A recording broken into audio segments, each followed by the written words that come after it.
Gold, trusted gold buyers. మీరు తాకట్టు పెట్టిన బంగారాన్ని విడిపించి ఈ రోజు ఉన్న మార్కెట్ ధరకు కొనబడను.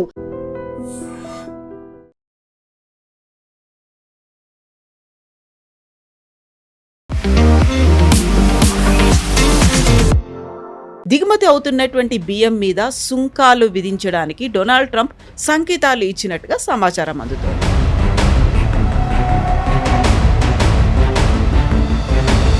ఒకవైపు మనం ఆక్వా రంగంది చూసాము, ఆ తర్వాత అక్కడ ఉన్నటువంటి బట్టల దగ్గర నుంచి అపరెల్ ఇవన్నీ చూసిన తర్వాత ఇప్పుడు సడన్గా బియ్యం మీద డైరీ ప్రొడక్ట్స్ అన్నీ అయిపోయాయి. ఇప్పుడేంటి బియ్యం మీద పడ్డారు? కెనడా మీద ఇంకా చాలా రాష్ట్రాల మీద కూడా నేను ఇట్లాంటి టారిఫ్స్ పెడతా ఉన్నాను. మనకంటే అర్థం చేసుకోవాలంటే యూఎస్లో ఎప్పుడు ఎలక్షన్ ఇయర్ వచ్చి అండ్ ట్రంప్కి అన్నిటికంటే పెద్ద కాన్స్టిట్యున్సీ ఫార్మర్స్ మన దగ్గరలాగానే. ఈ సబ్సిడీతో ఇట్లాంటి ఒక స్టేట్మెంట్ చేస్తే అమెరికాలో ఉన్న ఫార్మర్స్ అందరూ హ్యాపీ అయిపోతారు అనుకుంటున్నాను ట్రంప్. కానీ రైస్ ఎక్స్పోర్ట్స్ చూస్తే మనకు అసలు ఏ ఇంపాక్ట్ రాదు. ఇప్పుడు 60% ఆల్రెడీ టారిఫ్స్ ఉంది. మన ఇంకెంత వేస్తారు టారిఫ్? దీంట్లో అన్నిటికంటే క్రూషియల్ అంటే ట్రంప్కి పాసిబుల్ తెలియకపోతే మనం కాదు నంబర్ 1 బాస్మతి సప్లయర్ యూఎస్కి, మనం 4వ స్థానంలో ఉన్నాం. బట్ సడన్గా టారిఫ్లు కావచ్చు, లేకపోతే శాంక్షన్స్, బియ్యం మీద ఒక కంట్రోల్ చెయ్యాలి అనేది ఈ మాట ఎందుకని వస్తుంది? సో అటు రష్యాని ఏమనలేక ఇటు మనల్ని అనలేక రైతులను అనాలని చూస్తున్నారా? Politics, US politics. నేను చెప్పాను అక్కడ కూడా మనలాగా మన అగ్రికల్చర్లో అన్నిటికంటే పెద్ద ప్రాబ్లం ఏంటంటే మన దగ్గర టెక్నాలజీ చాలా తక్కువ. అక్కడక్కడ ట్రాక్టర్స్ వాడుతున్నాం, అక్కడక్కడ థ్రెషర్స్ వాడుతున్నాం. కానీ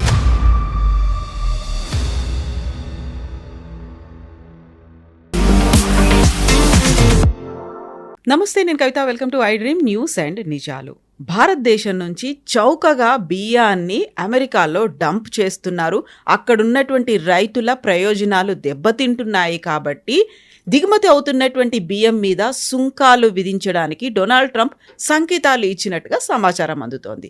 యాక్చువల్గా డిసెంబర్ 10 నుంచి కీలకమైనటువంటి వాణిజ్య ఒప్పందాల మీద చర్చలు జరగబోతున్నటువంటి నేపథ్యంలో అమెరికా అధ్యక్షుడు డొనాల్డ్ ట్రంప్ బియ్యం మీద టారిఫ్కి సంబంధించి ఎందుకు మాట్లాడుతున్నారు? మనతో పాటుగా ఉన్నారు సీనియర్ జర్నలిస్ట్ సురేష్ కొచ్చతిల్ గారు. సార్ నమస్కారం. సార్, ఒకవైపు మనం ఆక్వా రంగంది చూసాము, ఆ తర్వాత అక్కడ ఉన్నటువంటి బట్టల దగ్గర నుంచి అపరెల్ ఇవన్నీ చూసిన తర్వాత ఇప్పుడు సడన్గా బియ్యం మీద డైరీ ప్రొడక్ట్స్ అన్నీ అయిపోయాయి. ఇప్పుడేంటి బియ్యం మీద పడ్డారు? యాక్చువల్లీ ట్రంప్కి ఇది బ్రీఫ్ చేసిన వాళ్ళకి తప్పు ఇది. ఎందుకంటే మన మీద ఒక్కరే కాదు, అక్కడ అదే కాన్ఫరెన్స్లో అదే మీటింగ్లో అంటే ఆఫ్ ద కఫ్ రిమార్క్స్ కూర్చున్న టేబుల్ నుంచి మాట్లాడుతుంటూ కెనడా మీద ఇంకా చాలా రాష్ట్రాల మీద కూడా నేను ఇట్లాంటి టారిఫ్స్ పెడతా ఉన్నారు. మనకంటే అర్థం చేసుకోవాలంటే యూఎస్లో ఎప్పుడు ఎలక్షన్ ఇయర్ వచ్చింది అంటే మిడ్ టర్మ్ ఎలక్షన్స్ వస్తుంది అండ్ ట్రంప్కి అన్నిటికంటే పెద్ద కాన్స్టిట్యున్సీ ఫార్మర్స్ మన దగ్గరలాగానే. అక్కడ కూడా అక్కడ పాలిటిక్స్ ఉంది, అక్కడ సబ్సిడీ ఉంది. సో కొత్తగా ఒక సబ్సిడీ ఇస్తున్నారు. ఐ థింక్ ఇట్స్ ప్రతి $212 million అనుకుంటాను. ఈ సబ్సిడీ ఇవ్వగానే ఈ సబ్సిడీతో ఇట్లాంటి ఒక స్టేట్మెంట్ చేస్తే అమెరికాలో ఉన్న ఫార్మర్స్ అందరూ హ్యాపీ అయిపోతారు అనుకుంటున్నాను ట్రంప్. కానీ ఇది మన రైస్ ఎక్స్పోర్ట్స్ చూస్తే మనకు అసలు ఏ ఇంపాక్ట్ రాదు. ఆల్రెడీ మనకి మన బియ్యం మీద ముందే 10% ఉండే టారిఫ్, బిఫోర్ టారిఫ్ వేసినప్పుడే. దాని తర్వాత 50% వచ్చింది. అప్పుడు 60% ఆల్రెడీ టారిఫ్స్ ఉంది. మన ఇంకెంత వేస్తారు టారిఫ్? దీంట్లో అన్నిటికంటే క్రూషియల్ అంటే ట్రంప్కి పాసిబుల్ తెలియకపోవచ్చు మన దగ్గర నుంచి లాస్ట్ ఇయర్ 232 మిలియన్ అనుకుంటాను అప్రాక్సిమేట్లీ మొత్తం బాస్మతి రైస్ ఎక్స్పోర్ట్ చేసాం మనం యూఎస్కి. అక్కడ ఉన్న ఇండియన్ డయాస్పోరా కోసం మెయిన్లీ బిర్యానీ దాన్ని తయారు చేసే దాంట్లో అంతా బాస్మతి పనికి వస్తుంది. అది పాకిస్తాన్, బంగ్లాదేశ్, మిగతా రాష్ట్రాలు, ఈవెన్ అరేబియన్స్ అక్కడ ఉన్న వాళ్ళు యూఎస్లో ఇది రైస్ కొంటారు, బాస్మతి రైస్. అక్కడ కూడా భారతదేశం 4th పొజిషన్లో ఉంది. మనం కాదు నంబర్ 1 బాస్మతి సప్లయర్ యూఎస్కి, మనం 4వ స్థానంలో ఉన్నాం. అటాక్ చేయాల్సింది ఎవరినండి? ఫస్ట్ నంబర్ 1 ఎవరున్నా వాళ్ళు అటాక్ చేయాలి. రైస్ ఎక్స్పోర్ట్స్ యూజువలీ పాకిస్తాన్ నుంచి కొంచెం బాస్మతి వెళ్తుంది, అంత క్వాలిటీ బాగాలేదు. Thailand, Vietnam very good quality rice. దాని తర్వాత 3వ కంట్రీ, 4వది ఇండియా వస్తుంది అన్నమాట. ఈ బాస్మతి రైస్ ఆల్రెడీ 60% డ్యూటీలో కొనేసుకుంటున్నారు అమెరికన్ కన్జ్యూమర్స్. వాళ్ళు ఏం చేయలేకపోతున్నారు, ఎందుకంటే ఇండియన్ లాంగ్ గ్రెయిన్ రైస్కి బాస్మతి మన దగ్గర బిర్యానీ తయారు చేసిన రైస్కి ఈక్వలెంట్ ఎక్కడ లేదు. సో మన మీద ఎక్కడ వస్తుందండి భారం? రాదు, చాలా తక్కువ. 224 మిలియన్ ఆల్రెడీ మన ఎక్స్పోర్ట్. దానికన్నా మనకన్నా మేబీ 1 బిలియన్ కూడా ఇంకెవరో ఎక్స్పోర్ట్ చేస్తూ ఉండొచ్చు. థాయిలాండ్ ఉండొచ్చు, వియట్నాం ఉండొచ్చు. So we need not worry about it at all. మనకన్నా అన్నిటికంటే ఇంపార్టెంట్ ఏంటంటే ఇండియన్ రైస్ ఎక్స్పోర్ట్ చాలా డైవర్సిఫైడ్ ఉన్నారు లోకంలో. ఇన్ఫ్యాక్ట్ మొత్తం రైస్ ఎక్స్పోర్ట్స్ యూఎస్కి వెళ్తుంది, మనది 4%. మన total rice exports all over the world మనం పంపిస్తున్న 4% యూఎస్కి వెళ్తుంది. సో మనం we need not worry about. పెద్ద ఫిగర్ ఏం కాదు, ఆల్రెడీ డైవర్సిఫైడ్. ఇన్ఫ్యాక్ట్ ఇవాళ పొద్దున ఈ స్టేట్మెంట్ వచ్చిన తర్వాత ఇండియన్ వైపు నుంచి రైస్ గ్రోస్ ఫెడరేషన్ వాళ్ళందరూ ఈ స్టేట్మెంట్ ఇచ్చారు. మనకు అసలు ఏ టెన్షన్ లేదు, ఎందుకంటే మేము ఇక్కడ కాకుండా ఇంకా ప్లేస్లో అమ్ముకుంటాం. ఎందుకంటే కొనడానికి మార్కెట్ రెడీ ఉంది, అంటే కన్స్యూమర్ రెడీగా ఉన్నారు. ఆల్రెడీ అమెరికన్ కన్స్యూమర్స్ ఏడుస్తున్నారు బాస్మతి రైస్ పెరిగిందని చెప్పి. ఎందుకంటే టారిఫ్ వేశారు, మనకేం లాస్ లేదు, వాళ్ళకి ఎక్కువ. వాళ్ళకి చాయిస్ లేదు, ఇంకా బిర్యానీ తయారు చేయాలంటే నార్మల్ రైస్తో చేయలేరు. దీనికి ఈక్వలెంట్గా అమెరికాలో కూడా ఏం లేదు. సరే, అమెరికాలో బాస్మతి తయారు చేస్తున్నారంటే ఇంకోటి చెప్పొచ్చు, అదే కదా ట్రంప్ చెప్తున్నాయి. అంటే అమెరికాలో మా దగ్గర ఉన్న రైస్ని మీరు తెచ్చి ఇక్కడ రైస్ వేస్తున్నారు, మా వాళ్ళు అమ్మలేకపోతున్నారు, డంప్ చేసేస్తున్నారు. కానీ మీ దగ్గర బాస్మతి లేనప్పుడు బాస్మతి ఎక్కడి నుంచి వస్తుందండి? మీకు బాస్మతి వస్తే మీకు ప్రాబ్లం ఏంటి? అది అన్నమాట. రెండవది నాన్ బాస్మతి రైస్, నార్మల్ మన సోనా మసూరి లాంటి రైస్లో భారతదేశం నుంచి లాస్ట్ ఇయర్ వెళ్ళింది ఐ థింక్ అప్రాక్సిమేట్లీ ఒక 24-34 మిలియన్ డాలర్స్ అంతే, నథింగ్ మచ్. మన అమెరికా లిస్ట్లో రైస్ డంప్ చేస్తున్నా చెప్తున్న స్టేట్స్ మొత్తం కంట్రీస్ అన్ని రైస్ అమెరికా ఎక్స్పోర్ట్ చేస్తున్న రైస్లో మనం 24వ స్థానంలో ఉన్నాం, 24th పొజిషన్. అంటే మనకన్నా పైనకి 23 నేషన్స్ ఉన్నారు అమెరికాలో రైస్ ఇంపోర్ట్ చేస్తాం, అమెరికాలో ఎక్స్పోర్ట్ చేస్తున్నా అనమాట. మనం ఎక్కడి వచ్చాం? ఇండియా ఎక్కడి నుంచి వచ్చింది? దాంట్లో చాలా మినిస్క్యూల్ క్వాంటిటీ, అది కూడా మనం ఈజీగా డైవర్సిఫై చేసుకోవచ్చు. మన బిగ్గెస్ట్ బాస్మతి మార్కెట్ మనది ఒకటి మన దేశంలోనే, రెండవది గల్ఫ్ స్టేట్స్లో, అక్కడ ఇండియన్ డయాస్పోరా ఉన్నారు. అది కాకుండా వాళ్ళ బిర్యానీ కోసం కూడా మన బాస్మతి రైస్ వాడతాం. సో అమెరికన్ రైస్ ఎక్స్పోర్ట్స్ బ్యాన్తో మనకి టారిఫ్ ఎంత పెట్టినా కానీ ఏం ప్రాబ్లం లేదు. ఆల్రెడీ 60% టారిఫ్లోనే మనం అమ్ముకుంటున్నాం యూఎస్లో, ఏ ప్రాబ్లం లేకుండా. రేపు అది కూడా కాదంటే మనం ఇంకక్కడ మార్కెట్ చూసుకుంటాం, మనకు ఆల్రెడీ అవైలబిలిటీ ఉంది, రెడీగా మార్కెట్ ఉంది అనమాట. దానికోసం ఏ టెన్షన్ లేదు మనకి. ట్రంప్కి ఎవరో బ్రీఫ్ వేస్తున్నారు, ఆయనకే పెద్ద తప్పు, ఎందుకంటే అర్థం చేసుకుంటలేరు what is dumping. Dumping is below the cost of production. అంటే ఇప్పుడు చైనా స్టీల్ తీసుకొచ్చి ఇండియాలో డంప్ చేస్తారు, వాళ్ళ ప్రొడక్షన్ కాస్ట్ కన్నా తక్కువ కాస్ట్లో తీసుకొచ్చి మన దగ్గర డంప్ ఎందుకు చేస్తున్నారు అంటే మన మార్కెట్ని మొత్తం ఫినిష్ చేయడానికి. Suppose we'll take a cost $100,000 per ton అని పెట్టుకుందాం, just a figure, of ed figure. $100,000 production cost ఉంటే మన దగ్గర $75,000కి తీసుకొచ్చి ఇక్కడ పడేస్తున్నారు. That is dumping. మనం కూడా చైనా వ్యతిరేకంగా చాలా మటుకు స్టీల్, అది కాకుండా సోలార్ ప్యానల్స్, దీని మీద చాలా మటుకు మనం యాంటీ డంపింగ్ డ్యూటీస్ పెట్టాం చైనా వ్యతిరేక. ఇప్పుడు చాలా సంవత్సరాలు నడుస్తుంది. దాని తర్వాతనే మన లోకల్ మార్కెట్ డెవలప్ అయింది. మన దగ్గర ఉన్న టాటా స్టీల్ కానివ్వండి, వైజాగ్ స్టీల్ కానివ్వండి, ఇస్పాత్, వీళ్ళందరూ వాళ్ళ ప్రొడక్షన్ పెంచుకున్నారు. మన ప్రొడక్షన్ కాస్ట్ ఎప్పుడు హై ఉంటుంది చైనా కన్నా, ఎందుకంటే ఒకటి మన సిస్టమ్స్ ఇన్ఎఫిషియంట్, మన స్టీల్ ప్లాంట్స్ అంతా పాత టెక్నాలజీ మీద నడుస్తుంది. స్టీల్ పక్కన పెడితే మనం యూఎస్కి ప్రాబ్లం ఏంటంటే యూఎస్లో ఒకటి సోయాబీన్ క్రైసిస్ నడుస్తుంది. సోయాబీన్ అన్నిటికంటే పెద్ద బయర్ చైనా. చైనా కొంటున్న ఒరిజినల్ క్వాంటిటీ లాస్ట్ ఇయర్ దానికన్నా ముందున్న సంవత్సరం కొనే క్వాంటిటీ కన్నా ఓన్లీ 25% కొంటున్నారు. అంటే ఒక ఎగ్జాంపుల్లో 100 కిలోలు కొంటుంటే ముందు ఈ సంవత్సరం 25 కిలోలే కొన్నారు. సో అక్కడ అమెరికన్ కన్స్యూమర్ పెద్ద ఓట్ బ్యాంక్, అక్కడ ఫార్మర్ మనలాగానే వాళ్ళు ఇప్పుడు ఓట్ చేయబోతున్నారు మిడ్ టర్మ్ ఎలక్షన్స్లో. ఇది బియ్యం, సోయాబీన్, ఇదంతా క్రైసిస్ వాళ్ళకు ఉంది. అమెరికాకి మళ్ళీ అదే problem, plumber more than the tap cost. అక్కడ production cost is very high, చాలా హై ఉంది అక్కడ. మెకనైజేషన్ ఉండి కూడా మన దగ్గర అదే మెకనైజేషన్ తీసుకొస్తే భారతదేశంలో మన కాస్ట్ ప్రొడక్షన్ చాలా తగ్గుతుంది. కానీ మన దగ్గర సర్ప్లస్ మ్యాన్ పవర్ ఉన్నారు, మన దగ్గర ఊర్లలో కానీ పొలాలు వెళ్ళి పనిచేయడానికి చాలా మంచి వాళ్ళ దగ్గర లేరు. మెక్సికో నుంచి చాలామంది వచ్చి ఇల్లీగల్గా పనిచేస్తుండే అక్కడ, వాళ్ళు కూడా ఈ సంవత్సరం లేరు అక్కడ. ఇన్ఫాక్ట్ చాలా చోట్లలో strawberries which is perishable product, అది స్పాయిల్ అయిపోయి పిక్ చేయడానికి ఎవరు లేరంట.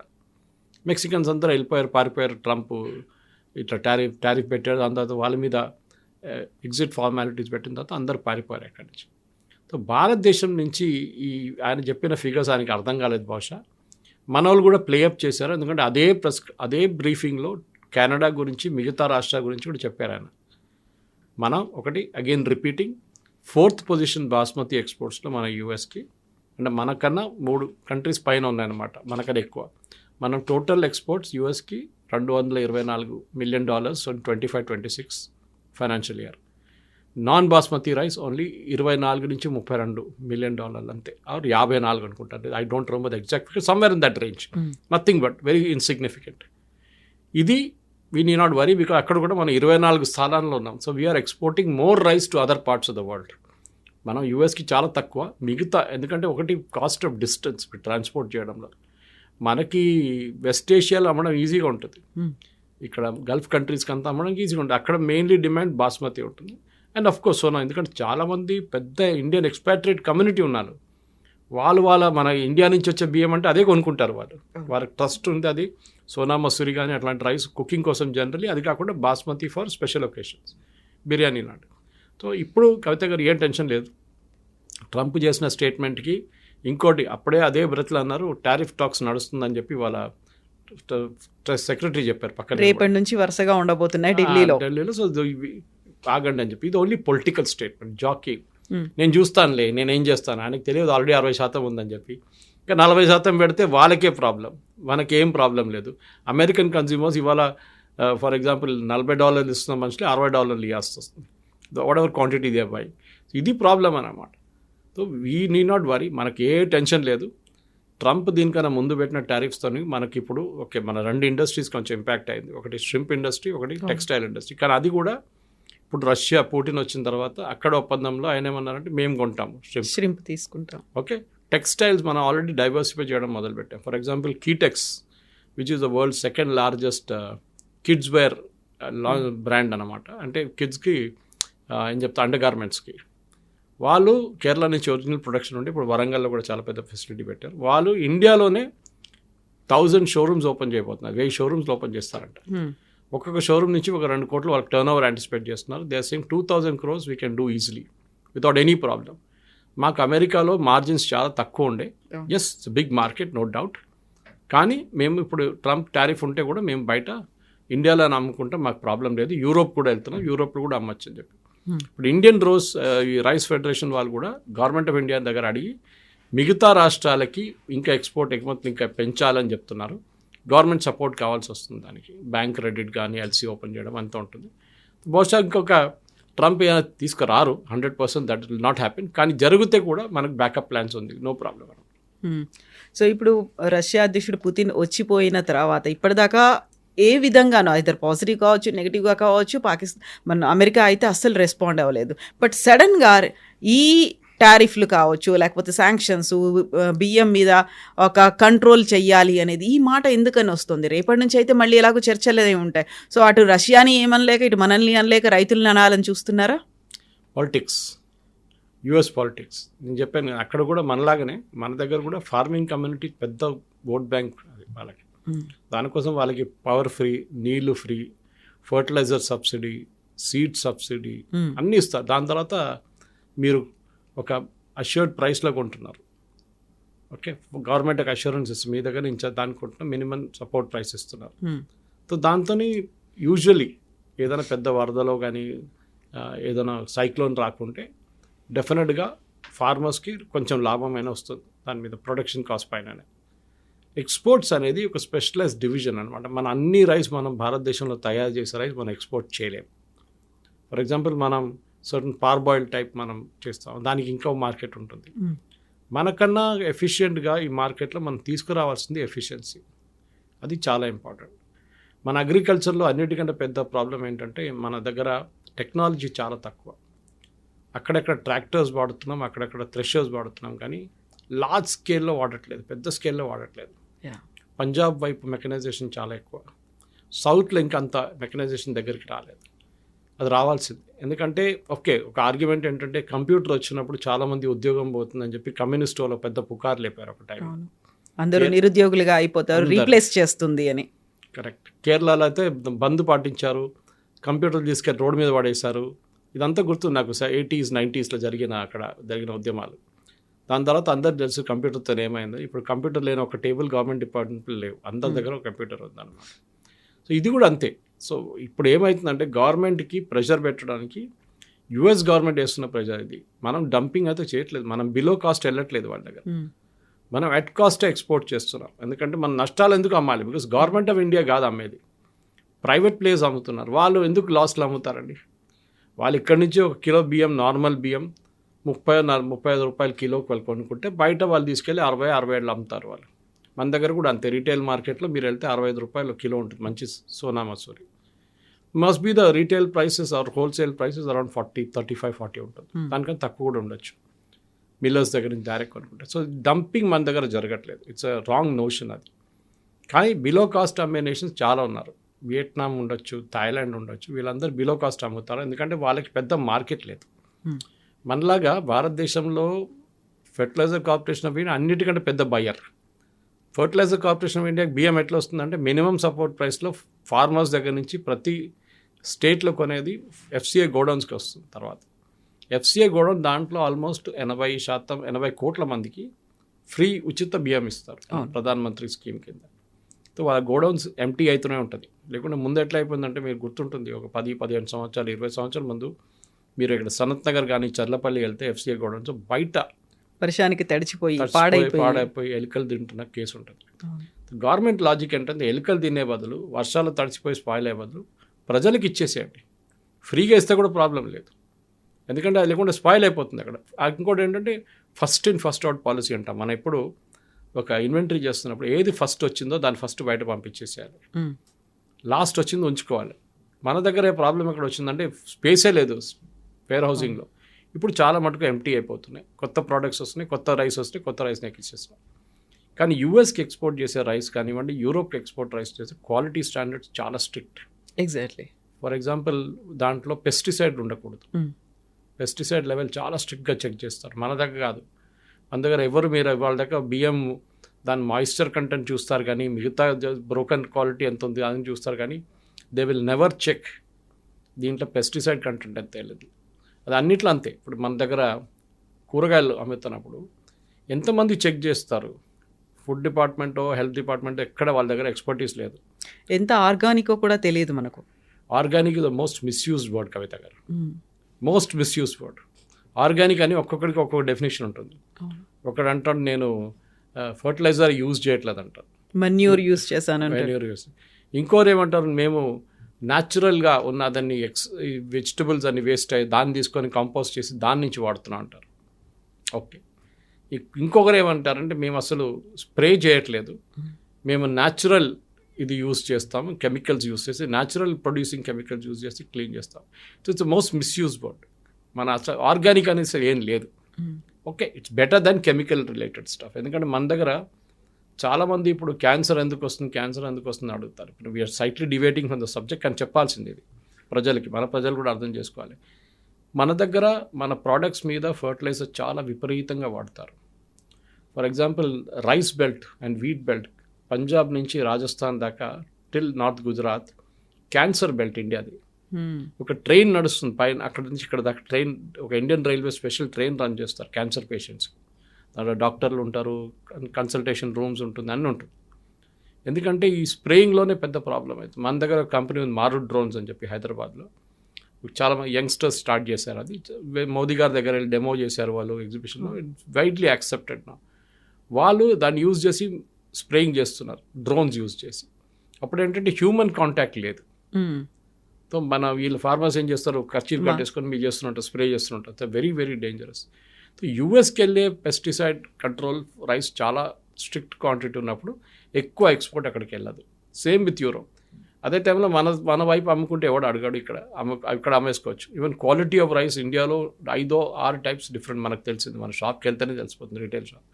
అది కాకుండా పబ్లిక్ డిస్ట్రిబ్యూషన్ సిస్టమ్ మనం ఇప్పుడు మాట్లాడిన దాంట్లో కూడా క్వాలిటీ సస్పెక్ట్ ఉంటుంది. కానీ ట్రంప్ది ప్రాబ్లం ఎక్కడ వస్తుందంటే, ట్రంప్ ఏమంటారు, ఇండియన్ గవర్నమెంట్ సబ్సిడీ ఇస్తున్నారు. దీనికన్నా ముందు టర్మ్లో, ఇప్పుడు కాదు, the first term he created this problem. మీరు పవర్ ఫ్రీ ఇస్తున్నారు, వాటర్ ఫ్రీ ఇస్తున్నారు, ఫర్టిలైజర్ సబ్సిడీ ఇస్తున్నారు, సీడ్ సబ్సిడీ ఇస్తున్నారు, ఇది కాకుండా మినిమం సపోర్ట్ ప్రైస్ ఇస్తున్నారు. మనం డిస్కస్ చేసాం దీనికి. ఈ అన్నిటిది కూడా ఇన్పుట్ కాస్ట్ తీసుకోవాలంట మనం. అంటే గవర్నమెంట్ ఇప్పుడు ఫార్మర్ దగ్గర నుంచి ఫర్ ఎగ్జాంపుల్ ₹30 లేకుండా ₹20 కిలో కొంటున్నారు, ₹15 కిలో కొంటున్నాను అనుకోండి ఎంఎస్పీలో. I not sure what the amount is. నేను ఒక న్యూమరికల్ నంబర్ చెప్తున్నాను దానికోసం.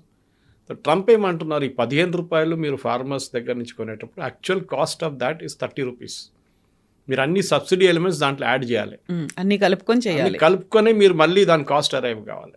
అప్పుడు that will be the actual cost. కానీ అటువైపు యూఎస్లో కూడా ఫార్మింగ్ కమ్యూనిటీకి చాలా పెద్ద సబ్సిడీ ఇస్తారు. ఇప్పుడు ఇస్తున్నారు అమెరికన్ గవర్నమెంట్, ఎందుకంటే ఎలక్షన్ రాబోతుంది. As a set some $200 million ఇక్కడ ఇస్తున్నారు ఫార్మర్స్కి. వాళ్ళందరూ అమెరికాలో ప్రాబ్లం ఏంటంటే, ఒకటి సోయాబీన్ క్రైసిస్, నేను చెప్పాను దీనికన్నా ముందు. ఒకటి నెక్స్ట్ వీట్ క్రైసిస్ నడుస్తుంది, మూడోదేమో grain crisis, white rice crisis. American market consume చేయలేకపోతున్నారు ఇంత క్వాంటిటీ, బయటికి వాళ్ళు ఎక్స్పోర్ట్ చేయాలి. కానీ వాళ్ళు ఎక్స్పోర్ట్ చేసేటప్పుడు ఇండియాకి తీసుకొచ్చారండి హైపోథెటికల్ సిచ్యువేషన్. రేపు అమెరికన్ రైస్ అని చెప్పి ఒక బ్యాగ్ తీసుకొచ్చి సూపర్ మార్కెట్లో పెడితే ఎవరైనా కొంటారా? వాళ్ళకు ఉండదు. It is not like buying American corn, pistachio, ఇదన్నీ కొంటారు బహుశా. కానీ ఇది అమెరికన్ రైస్ అని చెప్పి మన దగ్గర ₹50-60 కిలో ఉన్నప్పుడు అది నేను 110కి అమ్ముతానంటే ఎవరు తీసుకోరు. So this is the logic. American subsidy farmer కూడా మనం క్వశ్చన్ చేయాలి. మీరు మీ ఫార్మర్స్ సబ్సిడీ ఇస్తున్నారు కదా, మేము డంపింగ్ ఎట్లా చేస్తామని చెప్పండి, ఎక్స్ప్లెయిన్ చేయండి అని చెప్పాలి. కానీ మన దగ్గర కూడా అక్కడున్న మీడియా కూడా ఇది అన్నీ అడగరు. ఇక్కడ what is American per kilo cost for rice at ఎట్లా ఎరవేయారు మీరు అని చెప్పి అడిగితే వాళ్ళు బ్రేకప్ ఇస్తారు మనకి. అదే టైంలో ఇండియాలో we have got a readymade breakup. Power ఇంత, వాటర్ ఇంత, మన సబ్సిడీ ఎంత ఇస్తున్నాం, that is fertiliser subsidy, seed subsidy, అది కాకుండా ఎంఎస్పి. ఇదన్నీ మనం కలుపుకుని యాక్చువల్ కాస్ట్ కూడా మనం అమెరికాకి చెప్తే బాగుంటుంది. కానీ దే విల్ ఆల్సో రియలైజ్ మనకి పెద్ద థ్రెట్ ఏం లేదు కవిత గారు, ఇదంతా పెద్ద ఒక drama, only for public consumption. Trump పెద్ద నేను అది చూసుకుంటాను, I will take care of it అంటారు. ఏం చేస్తారు? ఏం చేయలేరు. This is going to be constant. ఇది ఇప్పుడు రైస్ గురించి మాట్లాడుతున్నారు, రేపు ఇంకా ఏదో వస్తుంది. ఓకే, నెక్స్ట్ అంటారు అమెరికాలో స్టీల్ డంప్ చేస్తున్నారు వీళ్ళందరూ కలిసి. మీ స్టీల్ ప్రొడక్షన్ ఆగిపోయింది మొత్తం. అమెరికాలో కార్ ప్రొడక్షన్ ఎందుకు ఆగిపోయింది కంప్లీట్గా? Car production America was the biggest car manufacturing market. ఒక టైంలో ఫోర్డ్ నుంచి మొదలై క్రైస్లర్ నుంచి you name it, all the brands were American brands. ఇప్పుడు ఎక్కడుంది అమెరికన్ బ్రాండ్స్? ఇప్పుడు ప్రొడ్యూస్ చేస్తున్న ప్రైవేట్ కంపెనీ లైక్ టెస్లా, వాళ్ళు ప్రొడ్యూస్ చేస్తున్న ఎలక్ట్రిక్ కార్. అమెరికాలో ట్రెడిషనల్ కార్ ఇండస్ట్రీ పోయింది ఇప్పుడు కంప్లీట్గా. ఎందుకు? చైనా తీసుకెళ్ళిపోయారు. మీ మ్యానుఫ్యాక్చరింగ్ ఎడ్జ్ చైనా దగ్గర ఉంది. ఇప్పుడు మీ కాస్ట్ ఆఫ్ ప్రొడక్షన్ చాలా ఎక్కువ అయింది. సో నోబడి అమెరికన్ కార్లు కొనడం మొదలు పెంచి చైనా నుంచి కార్లు తెప్పించుకుంటూ వారు కొంటున్నారు. ఇదే ప్రాబ్లం అన్ని సెక్టర్స్లో రాబోతుంది. మీరు ఇప్పుడు రైస్ గురించి మాట్లాడారు, కార్స్ గురించి విన్నాం మనం, టెక్స్టైల్స్ సేమ్ థింగ్. అది కాకుండా హై ఎండ్ ఎలక్ట్రానిక్స్ అమెరికాకి ఎడ్జ్ లేదు అక్కడ కూడా. ఒక అమెరికన్ కంపెనీకి చెప్పండి పెద్ద ఎలక్ట్రానిక్ ఎడ్జ్ ఉన్నది. ఆ టైంలో జపాన్లో చూడండి, సౌత్ కొరియా చూడండి, దే ఆర్ ఆల్ అహెడ్ అన్నమాట. సో అమెరికాకు ఉన్న ఎడ్జ్ ఒకటే హై టెక్నాలజీ. NVIDIA లాంటి కంపెనీ చిప్స్ ప్రొడ్యూస్ చేసే company, they are the high technology, no doubt about it. కానీ మిగతా వాళ్ళు they are not in the game. So ఈ బిఎం పాలిటిక్స్ ఒక వారం ఉంటుంది, 10 రోజులు ఉంటుంది. దాని తర్వాత ట్రంప్కి గుర్తుంటుంది ఏం చెప్పారని, మిగతా వాళ్ళకి విన్న వాళ్ళకి గుర్తుంటుంది ఏం విన్నామని చెప్పేసి అనమాట. సో ఇప్పటిదాకా ట్రెమార్స్ చూపిస్తున్నవన్నీ కూడా H1B వీసాలకి సంబంధించి, లేకుంటే వీసా ప్రాసెసింగ్ ఫీజ్ అనేది 50% టారిఫ్లను పెంచిన తర్వాత మీరు పాకిస్తాన్తో ఆపరేషన్ సింధూర్ని ఆపకపోతే దాన్ని 250% చేస్తాను, ఇవన్నీ బెదిరింపులు. బట్ అక్కడ ప్రాక్టికల్గా మాత్రం మనకు కనిపిస్తోంది H1B వీసాలకు సంబంధించి ఆ డాలర్ ఫీజులను పెంచడం, $1,00,000 ఫీజు పెంచడం, ఇవన్నీ మాత్రం చూసాం. బట్ రైస్ మాత్రం ఓన్లీ అలా ఊరికే బెదిరింపులు మాత్రమేనా? మాత్రమే, ఇంకేం లేదు. అమెరికన్ కన్జ్యూమర్స్కి ఒక నెల ముందు ట్రంప్ ఇండియా నుంచి మనం ఎక్స్పోర్ట్ చేసేది, వాళ్ళు ఇంపోర్ట్ చేసేది 50 నుంచి 65 ప్రోడక్ట్ల మీద డ్యూటీ తగ్గించేశారు, టారిఫ్. మనం పేపర్లో చూస్తే 50% ఉంది, కానీ ఇప్పుడు మన బియ్యంకి 60% ఉంది. కానీ స్పైసెస్ ఫర్ ఎగ్జాంపుల్ తగ్గించారు టారిఫ్, టీ తగ్గించారు టారిఫ్. ఇదంతా ఇండియా నుంచి వెళ్తుంది చాలా మటుకు ప్రోడక్ట్స్. ఎందుకంటే ఆ ఈక్వివలెంట్ వాళ్ళకి దొరకట్లేదు. ఆ క్వాలిటీ దొరకదు, ఆ ప్రైస్కి దొరకదు మీకు. అండ్ ఇండియన్ కన్జ్యూమర్కి ఒక టాటా టీ అంటే ఒక కాన్ఫిడెన్స్ ఉంది వాళ్ళకి, కన్నన్ దేవన్ టీ అంటే ఒక కాన్ఫిడెన్స్ ఉంటుంది సౌత్ నుంచి వెళ్ళే వాళ్ళకి. సో అట్లానే చాలా మటుకు MDH మసాలా అనగానే వాళ్ళకు ఒక కాన్ఫిడెన్స్ ఉంటుంది ఒక కేటగిరీ ఆఫ్ కన్జ్యూమర్స్కి. ఇది చాలా ఇంపార్టెంట్. మన వైపు నుంచి మనం పంపించే మసాలాలు యూఎస్లో చాలా మటుకు మన డయాస్పోరా వాడుకుంటారు. అది చాలా క్లియర్. MTR మసాలా అంటే MTRకి ఒక మార్కెట్ ఉంది అక్కడ. నేను థాయిలాండ్లో ఉన్నప్పుడు చూశాను, అక్కడ ఇండియన్ స్టోర్స్ ఉందన్నమాట, ఇండియన్ మసాలాలు సప్లై చేస్తున్న వాళ్ళు, slightly higher price, no problem. అదే న్యాచురల్, ఎందుకంటే వాళ్ళు ఇంపోర్ట్ చేస్తున్నారు, దాని మీద బహుశా డ్యూటీ కడుతున్నారేమో. కానీ కొనడానికి అక్కడ షాప్కి వెళ్తే అందరు ఇండియన్స్ కనిపిస్తారు మీకు. It is almost like a small India. So అమెరికాలో కూడా అంతే. ఇప్పుడు మన వెజిటబుల్స్ ఇక్కడ నుంచి పంపించడం చెప్పట్లేదు, ఇట్స్ ఇంపాసిబుల్. కానీ at least our spice, our Indian products, specially basmati ఇలాంటి రైస్కి మార్కెట్ ఉంది. ట్రంప్ ఎంత టారిఫ్ పెంచినా కానీ దానికి ఒక మార్కెట్ ఉంటుంది. అది కూడా కాదు, నేను దీనికన్నా ముందు చెప్పినట్టు మనం రైస్ ఎక్స్పోర్ట్ చాలా మటుకు డైవర్సిఫైడ్ ఉన్నాం. అక్రాస్ ద వరల్డ్ మనకి రైస్ ఎక్స్పోర్ట్స్ నడుస్తుంది. అండ్ మనం ఎక్స్పోర్టర్స్ని మనం రియలీ అప్రిషియేట్ చేయాలి దీనికి. ఎందుకంటే మన ఫార్మర్స్, కవిత గారు, వీళ్ళు అమ్మలేరు డైరెక్ట్గా, ఆ కెపాసిటీ లేదు వాళ్ళ దగ్గర. వాళ్ళొక ఈవెన్ అమూల్ లాంటి ఒక యూనియన్ తయారు చేస్తే, రేపు కోఆపరేటివ్ యూనియన్ తయారు చేస్తే కూడా వాళ్ళు చేయలేరు. వాళ్ళు హాఫ్ ద టైం పొలాలు ఉంటారు, వాళ్ళకి టైం లేదు ఇదంతా మార్కెటింగ్, సేల్స్, గ్లోబల్ మార్కెట్ని ఎలా రీచ్ అవ్వాలనే టెక్నాలజీ తెలియదు వాళ్ళకి. అది కూడా కదా, గ్లోబల్ మార్కెట్లో ఎక్స్పోర్ట్ చేయడం అనేది ఒక బిజినెస్. అది ప్రైస్ వేరియేషన్స్ ఉంటుంది, సీజనల్ ప్రైస్ వేరియేషన్స్ ఉంటుంది. ఒక సీజన్లో ప్రైస్ పైకి వెళ్తుంది, నెక్స్ట్ సీజన్లో ట్రఫ్గా కిందకి వచ్చేస్తుంది. So you should have adequate warehousing capacity. వేర్ హౌస్లో ఇదంతా రెడీగా పెట్టుకొని, ఫర్ ఎగ్జాంపుల్ మన ఉల్లిపాయలు లాగానే, ఉల్లిపాయలు ఏం చేస్తారు, తక్కువ రేట్ ఉన్నప్పుడు వీళ్ళు కోల్డ్ స్టోరేజ్లో ఉంచుకుంటారు. లాసంగాం, నాసిక్ వైపు అంతా పెద్ద పెద్ద కోల్డ్ స్టోరేజ్ ఉన్నాయి. వాళ్ళు ఏం చేస్తారు, ఉల్లిపాయ రేట్ ఫస్ట్ 25 రూపాయలు లేకుంటే 20 రూపాయలకి వచ్చినప్పుడు వాళ్ళు వేర్ హౌస్లో పెట్టేస్తారు. 6 నెలలు మినిమం షెల్ఫ్ లైఫ్ ఉంటుంది. ఒక 2 నెలలు కాగానే రేట్ పెరుగుతుంది. ఇప్పుడు 50 రూపాయలకి వస్తే వాళ్ళు ఇమ్మీడియట్ డంపింగ్ మొదలు పెడతారు. They will bring it out ఉంటుంది మాకు, ఎందుకంటే ఫ్రెష్ క్రాప్ వచ్చేస్తుంది అప్పుడు దాకా. 6 నెలలకు ఫ్రెష్ క్రాప్ వస్తుంది. రైస్ కూడా అంతే. ద బ్యాక్గ్రౌండ్ రీసెర్చ్, నేను స్టోరీ గురించి చదువుతున్నప్పుడు నాకు ఆశ్చర్యం అనిపించింది. మనం బాస్మతిలో 4th పొజిషన్లో ఉన్నాం యూఎస్కి ఎక్స్పోర్ట్స్లో. నార్మల్ రైస్ మనం 24గా ఉన్నాం, ఎందుకంటే వీ డోంట్ రిక్వైర్ యూఎస్. మనం బయట అమ్ముకుంటున్నాం బియ్యం. ఎందుకంటే మనకు తెలిసి చాలా దేశాల్లో రైస్ ప్రొడక్షన్ పడిపోయింది, మన దగ్గర ఇంకా తగ్గట్లేదు. బహుశా గవర్నమెంట్ ఇనిషియేటివ్స్తో ఉండొచ్చు, మినిమం సపోర్ట్ ప్రైస్ ఉందని చెప్పి చాలామంది తయారు చేస్తున్నారు. మొన్న ఒక సీనియర్ అగ్రికల్చర్ సైంటిస్ట్ రిటైర్డ్ ఆయన కలిసాను నేను, ఆంధ్ర నుంచి వచ్చారు. ఈ game a very detailed paper దాని గురించి. ఇంకా నేను దాన్ని అనలైజ్ చేయడం ఇంకా టైం పడుతుంది నాకు.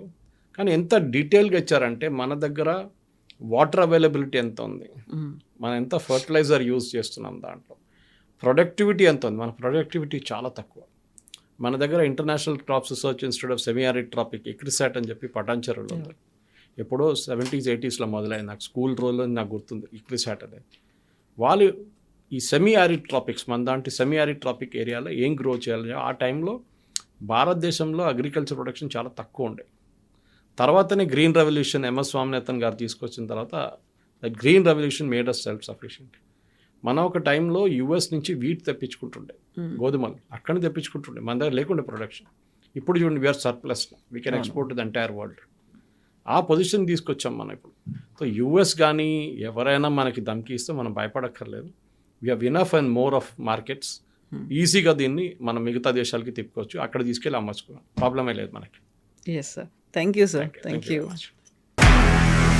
నిజంగా ప్రస్తుతం ఉన్నటువంటి సమాజం దేనికి ప్రయారిటీ ఇస్తుంది? ఆర్థిక సంబంధాల చుట్టూ మాత్రమే తిరుగుతోంది. మళ్ళీ ఎన్నికలంగానే చాలా విరక్తి కలుగుతాను. మంచి అనిపిస్తుంది కదా, లేడీస్ కూడా ఛాలెంజింగ్ జాబ్స్ చేసినప్పుడు చాలా బాగుంటది. ట్రాఫిక్ అసిస్టెంట్స్ గా నియమించిన ట్రాన్స్జెండర్స్ అందరితో సాల్యూట్ చేయించుకుంటున్నారు. ఫుడ్ డెలివరీ ఇవ్వటానికి వెళ్ళినటువంటి డెలివరీ బాయ్ అనిల్ పై కళ్ళ ముందు